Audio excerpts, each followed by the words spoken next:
বিসমিল্লাহির রহমানির রহিম। আজকে কথা বলবো সেনাবাহিনী প্রসঙ্গে এবং ইসলামী ব্যাংকের যে ষড়যন্ত্র, সেই ফ্যাসিস্ট আওয়ামী লীগ সরকারের আমলে 1,50,000 কোটি টাকা এস আলমকে পাইয়ে দিয়েছেন। সেই সময় ফ্যাসিস্ট সরকারের দোসর হিসাবে কাজ করেছেন খোরশেদ আলম এবং এস আলম এর পারপাস সাফ করেছেন ইনি। এটা কার নির্দেশে? সেই সময় শেখ হাসিনার নির্দেশে। এই ভারতের প্রেসক্রিপশনে এক কথায় এটা তো যেহেতু জামাত ইসলামের প্রতিষ্ঠান, তাকে ধ্বংস করার জন্য এই সুযোগটা নিয়েছে। এখন এই 2024 সালের 25 আগস্ট একটি সরকার গঠিত হয়েছে, বিএনপি সরকার। এখন এই খোরশেদ আলম, যিনি আওয়ামী লীগের লোক, আওয়ামী লীগ সব কিছু জেনে শুনে একটি দুর্নীতিবাজ, নারী কেলেঙ্কারি, নারী লোভী এবং যার কোনো, তিনি যে আওয়ামী লীগের লোক এটা প্রমাণ হয়েছে সেই সময়। এখন সেই লোক, দুর্নীতিবাজ লোকদেরকে আবার পুনরায় ইসলামী ব্যাংকের চেয়ারম্যান করে পাঠানো বাংলাদেশ ব্যাংকের নির্দেশে।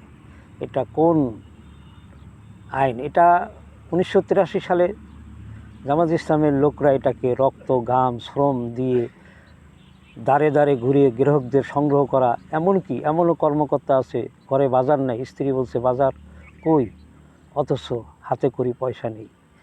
তিনি বলেছেন যে ভুলিয়ে গেছি, অথচ সেই ব্যাংকটিকে নিয়ে আবার সেই ষড়যন্ত্র। আজকে বিশ্বের কাছে ইসলামী ব্যাংক এমনই একটি শ্রেষ্ঠত্ব ব্যাংক হিসাবে শুধু দক্ষিণ এশিয়া নয়, নট অনলি এশিয়া সাবকান্ট্রি, বরং এটা বিশ্বের পরিমণ্ডলে একটি শ্রেষ্ঠ ব্যাংক হিসাবে সংকৃত হয়েছে এবং সরকারকে শত শত কোটি টাকা রেভিনিউ, যেটাকে বলে এনবিআর ট্যাক্স সহ, তাদেরকে পে করতেছে, যা অন্য কোনো ব্যাংকের এত সমপরিমাণ কেউ ট্যাক্স দিতে পারেনি, তাদের ঊর্ধ্বে। এবং রেমিটেন্স আসে 30%। আজকে এখন যারা প্রবাসী যারা রয়েছেন, তারা এখন ইতস্ত করতেছেন কিভাবে এখানে, যেহেতু একটি ব্যাংক নিরাপত্তা ছিল, অর্থনৈতিকভাবে স্বচ্ছতা ছিল, এখন তো তারা হতাশায় ভুগছেন। এখন এই ব্যাপারে আজকে 3 দিন পর্যন্ত হেড অফিসে মানববন্ধন করতেছেন। কারা করতেছেন? সেই ইসলামী ব্যাংক সচেতন ফোরাম, গ্রাহক ফোরাম, এইটাকে করতেছেন। এবং এই ব্যাপারে পুলিশ সেটাকে লণ্ডভণ্ড করার জন্য টিয়ার গ্যাস, কাঁদানি গ্যাস, সাউন্ড গ্রেনেড, গতকালকেও তারা করা হয়েছে। এতে বেশ কিছু লোক আহত হয়েছেন এবং অনেকজনে খুব মারাত্মক গুরুতর আহত হয়ে অবস্থা হাসপাতালে চিকিৎসাধীন রয়েছেন এবং পুলিশও কয়েকজন আহত হয়েছেন। ওখানে ডিসি হারুন তিনি বলেছেন। সুপ্রিয় দর্শক, আমি তালুকদার আব্দুল হান্নান আজকে বরাবর আপনাদের সামনে শুধু আমার এই ক্ষুদ্র সংক্ষিপ্ত আকারে কিছু ভুল ত্রুটি হয়ে গেলে আপনারা ক্ষমার দৃষ্টিতে দেখবেন। আমি আশা করি আপনাদের সামনে আমার সঠিক, সাদাকে সাদা বলা, কালোকে কালা বলাই, এটা হচ্ছে সাংবাদিকদের থিসিস। সেই আঙ্গিকে আজকে ইসলামী ব্যাংক সেই স্বল্প পুঁজি নিয়ে 1983 সালে তারা যাত্রা শুরু করেন। সেই সময় ফাউন্ডার ছিলেন মোহাম্মদ ইউনুস, মীর কাসেম আলী মিন্টু এবং আব্দুর রাজ্জাক লস্কর সহ এইরকম মোট 10 জন। আমি সব এই মুহূর্তে আমার নাম মনে নেই, যাদের নামটা মনে আছে আপনাদের সামনে উপস্থাপন করতে সক্ষম হয়েছি। সুপ্রিয় দর্শক, আজকে ইসলামী ব্যাংকের নিয়ে কেন গভীর ষড়যন্ত্র? আরও তো ব্যাংক আছে, সেগুলোর ব্যাপারে কোনো নজরদারি নেই। এখন যদি বর্তমান প্রেসিডেন্ট তো নেই, চুপ্পু, এখন প্রধানমন্ত্রী তারেক রহমান, তিনি যদি সেইভাবে ফ্যাসিস্টের পথে পা বাড়ান, তাহলে তার জন্য বিপজ্জনক। আর এই ইসলামী ব্যাংককে নিয়েই যদি এত টালবানা করা হয়, তাহলে এখানে যারা শেয়ার হোল্ডার, গ্রাহক এবং জামাত ইসলামী ছাত্র শিবির, প্রতিটি পয়েন্টে, প্রতিটি যেখানে শাখা সেখানেই তারা প্রতিহত এবং মানববন্ধন করবেন। এবং এই ব্যাংক তাদের রক্তের ঘাম শ্রম দিয়ে গড়া, তিলে তিলে গড়া, আর সেই ব্যাংকটা আপনি আওয়ামী লীগের দোসরদের হাতে তুলে দেবেন। আবার সেই দুর্নীতি, যেহেতু এই পর্যন্ত ইসলামী ব্যাংকের ব্যাপারে কোনো ক্লেম নাই, এই পর্যন্ত তারা স্বচ্ছতা এবং সততা, দক্ষতার সাথে কাজ করে যাচ্ছেন। 2025 সালে এই ব্যাংকটি 5 আগস্টের পরে 2025 সালে এই ব্যাংকটি ঘুরে দাঁড়িয়েছে অর্থনৈতিকভাবে। কার নেতৃত্বে? একমাত্র ব্যবস্থাপনা পরিচালক ওমর ফারুক খানের নেতৃত্বে অনেক কোটি কোটি টাকা অর্জন করেছেন, যে ব্যাংকটা ঘুরে দাঁড়িয়েছে। অথচ এখানে যিনি ছিলেন চেয়ারম্যান ডক্টর জুবায়ের, তিনিও একজন যোগ্য, বলিষ্ঠ, সৎ এবং যোগ্য সম্পন্ন লোক।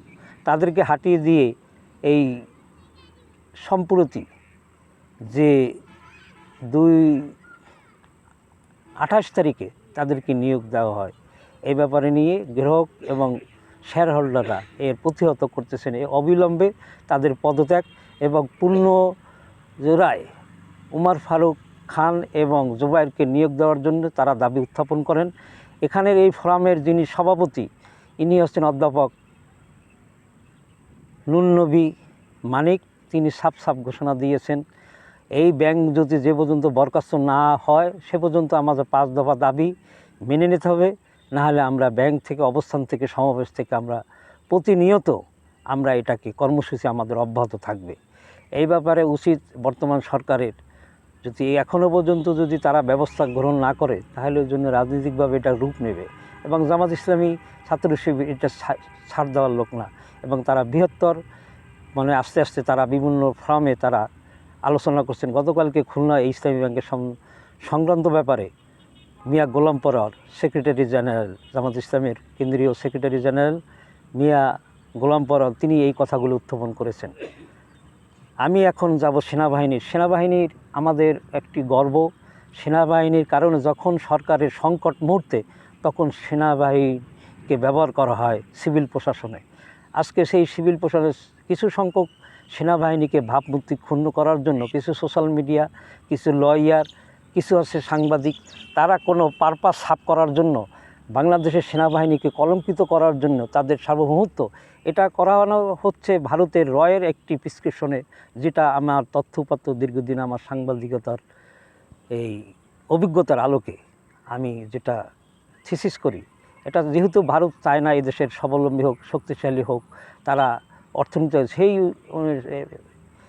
সেই 75-76 থেকে তারা এই ষড়যন্ত্র জাল বুনছে। যেরকম বিডিআরের যে ট্রেজেডি ঘটনা, এটা আপনারা জানেন, এর সাথে জড়িত কারা?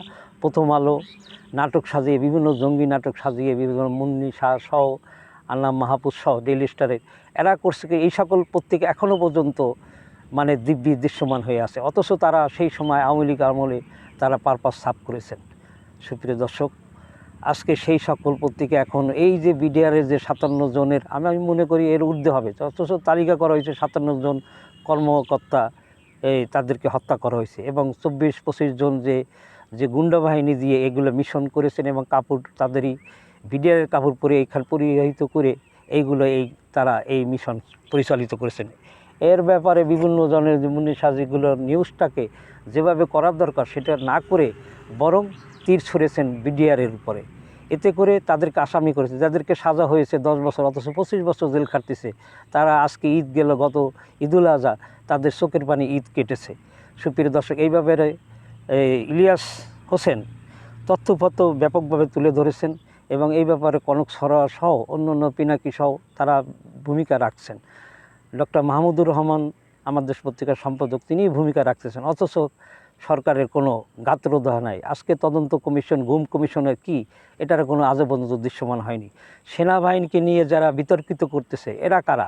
আজকে ওয়াকারুজ্জামানের সংক্রান্ত ব্যাপারে যেগুলো তথ্য করা হচ্ছে, তাকে একটি ট্যাগ দেওয়ানো হচ্ছে, তিনি হাসিনার আত্মীয়, তিনি এসে ভারতের পারপাস সাফ করে, তিনি যদি তাই যেতেন 5ই আগস্টে তিনি ক্ষমতা নিতে পারতেন, অথচ তিনি চাননি, অথচ এই কলঙ্ক করার জন্য ডিপার্টমেন্টকে। আজকে সেই কলঙ্ক অধ্যায়ের ব্যাপারে আমরা ইতিবাচক, আপনি সাদাকে সাদা বলেন, কালোকে কালো বলেন, তাহলে কোনো এখানে বিতর্কিত প্রশ্ন আসে না। আজকে যারা যে সকল অফিসার, সেনা কর্মকর্তা, যেরকম হাসিনুর রহমান লেফটেন্যান্ট কর্নেল, তিনি দীর্ঘদিন সেই গুমে ছিলেন, কিন্তু আন্ডারগ্রাউন্ডে মাটির নিচে দীর্ঘ প্রায় দেড় যুগের উপরেই, সম্ভবত 12 বছর থেকে 13 বছর পর্যন্ত তিনি সেইভাবে তার নকটক, আমি এর আগে ভিডিওতে বলেছি, যেমন মেজর দিলওয়ার আজও পর্যন্ত প্রবাসী জীবনযাপন করে। এই সকল অফিসার হচ্ছে সৎ, যোগ্য, ইমানদার এবং দেশত্ববোধ তাদের ভিতরে আছে। যেরকম মেজর রেজা যে সকল কথা তুলে ধরেছেন, তিনি যদি শেখ হাসিনার আমলে অথচ কোটি কোটি টাকার তিনি উপার্জন করতে পারতেন অন্যায় পথে, তিনি তার ইমানকে জলাঞ্জলি দেননি, এবং তার ব্যক্তিত্ব, তার সার্বভৌমত্বকে ভালোবাসেন বিদায় তিনি আর সেগুলো কাজ করেন। এরকম হাফিজ আছে, তারপর নাসিরউদ্দিন সহ অনেকগুলো সেনা কর্মকর্তা।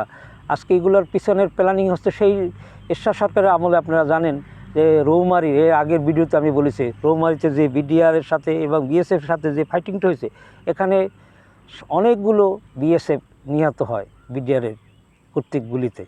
এর জের হিসাবে এই যে যে 2013 সালে যে ঘটনাটা ঘটেছে পিলখানার কিলিং, যে কিলিংয়ের পিছনের এদেরই হাত আছে, এটা অন্য বিভিন্ন গণমাধ্যম, বিশ্ব অন্য সব কিছু তুলে উঠেছে। অথচ এই ব্যাপারে কোনো এখনও পর্যন্ত কোনো বাস্তব রূপরেখা নেই। আমি আর কথা বাড়াবো না, ভালো থাকেন। আমার যেহেতু ভিডিওটা 10 মিনিট উপর হয়ে যাচ্ছে, আসলে ভিডিও করতে গেলে 5-10 মিনিট, 5 মিনিটই করাই ছিল, 6-7 মিনিট। আসসালামু আলাইকুম।